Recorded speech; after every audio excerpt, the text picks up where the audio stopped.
Hey guys, welcome back. It's Missy, and today we're going to be talking about procrastination. So first thing I want to get out of the way is you're not lazy.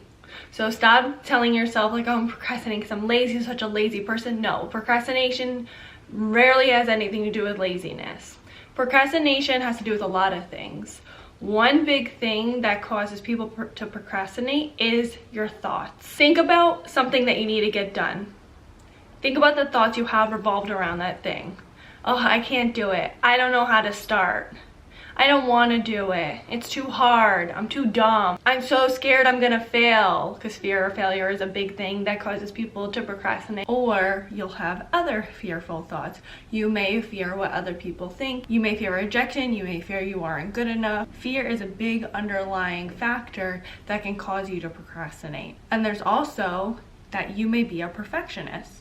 So you may feel like it needs to be done a certain way, it needs to be perfect before you feel like it's done. And so because of this perfectionist attitude, you may notice you don't want to do this thing because you feel like it's never enough. So you may notice that you're having these negative thoughts, which is then causing you to not want to do it, and it's causing you to procrastinate. You see this thing, you feel a negative feeling towards it, you have these negative thoughts, so of course you're going to want to distract yourself from having to do that thing, and so you are avoiding it. Another reason why you may be procrastinating is because you're overwhelmed. There may be too much on your plate, there's too much going on, you don't know where to start, and so you don't really see it as the beginning, middle, or end, so it seems like it's too much, so of course you're not going to want to get started on doing that thing. Another reason why is you get distracted easily, especially now in the time of social media. There's so much going on. Other people are sharing posts and you're getting notifications and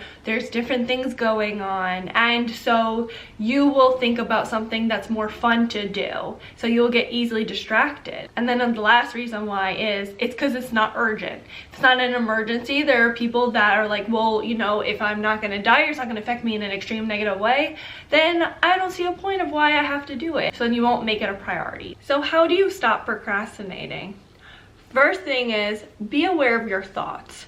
What are you telling yourself? What is the story that's going on in your mind when you are about to do something? What are the words you are using? Are you being negative towards yourself? Are you feeling negative towards the thing that you need to get done? What are the thoughts you're having?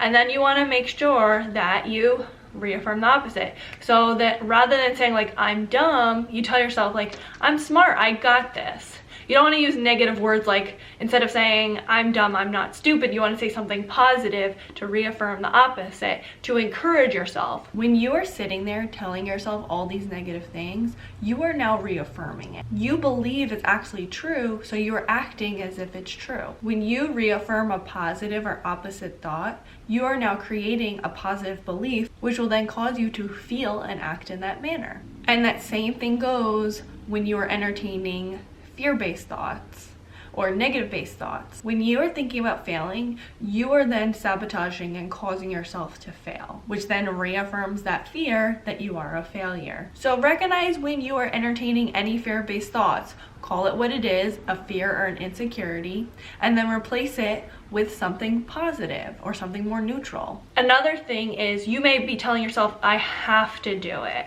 Ugh, I need to do this thing.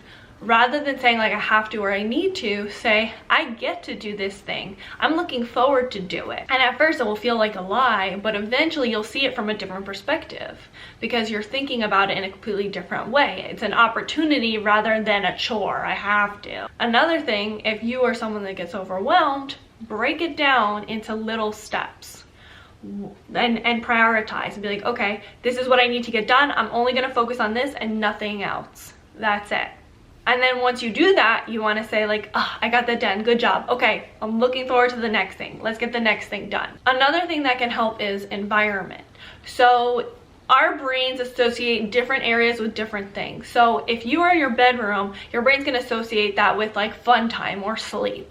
If you're in the kitchen, your brain's gonna associate that with, oh, it's like eating time, it's cooking time. So you wanna put a little spot where you tell yourself like, this is my studying time. This is my time to do this certain thing, whatever it is. If you're in a noisy place, you're not gonna be able to really get things done.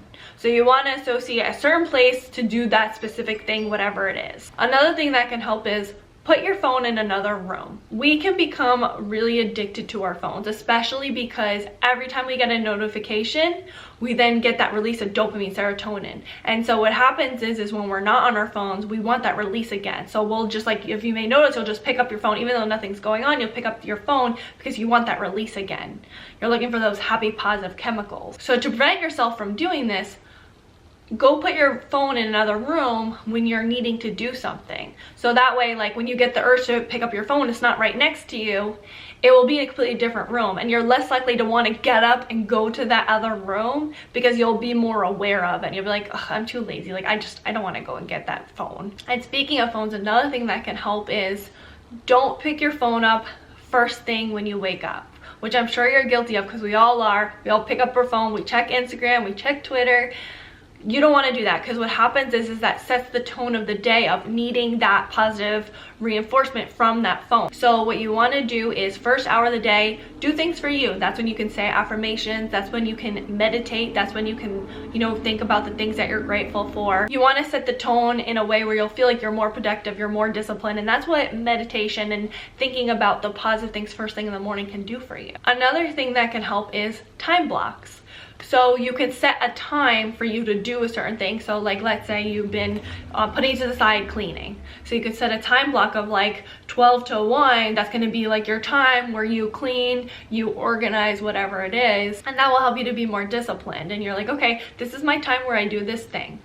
Now let's say you have a hard time getting to do that thing. When you first immediately get that thought of, oh, I need to clean, go and do it. So that, because within the first 5 seconds, you will talk yourself out of it. If you do it within the first 5 seconds, you think of it and you say, I'm gonna do it now rather than I'm gonna do it later. Because I'm sure you try to talk yourself out of it and you say, oh, I'll do it later. Do it now, the first minute you get that thought. And then you can set a timer for like 5 minutes.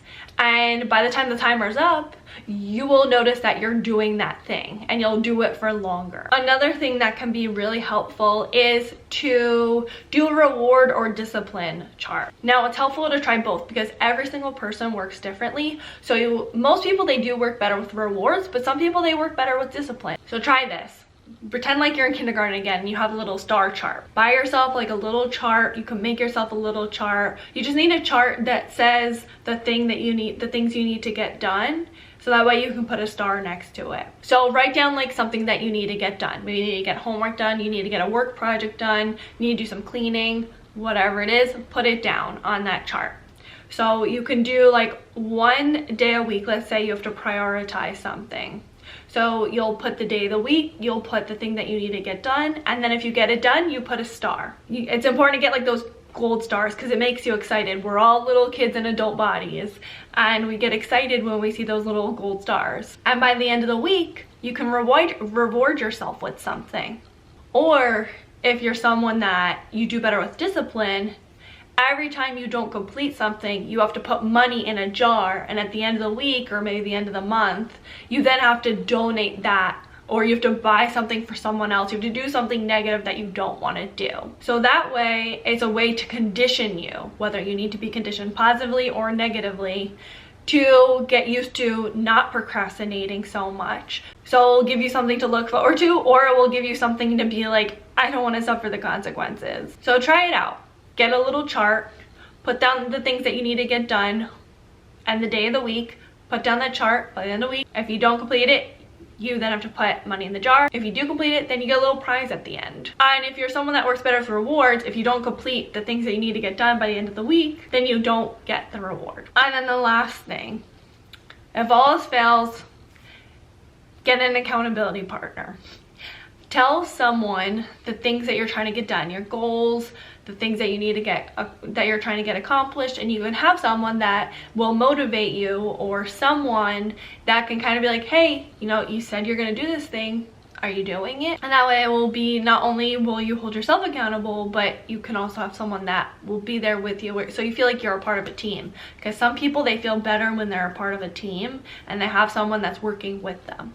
So you can always get an accountability partner. Tell some of your friends, maybe you can, there's definitely apps where there's accountability partners, and see if that works for you. So these are some tips that can help with procrastination. Also remember, like I said, you're not lazy. It's just what's going on inside your brain that you need to figure out why you're procrastinating, and then figure out the tip or the tool that best works for you. What do you guys think? Leave it all in the comments below, and please don't forget to like, comment, and subscribe, and share with somebody you think may need it. Until next time, thanks for watching. Bye guys. Hey guys, welcome back. It's Missy, and today we're going to be talking about prostate. Prostate. If I'm looking a little bit more ugly or a little bit more clear, it's because I got a camera. Maybe I'm just looking a little bit more pale. And then girl's popular right now.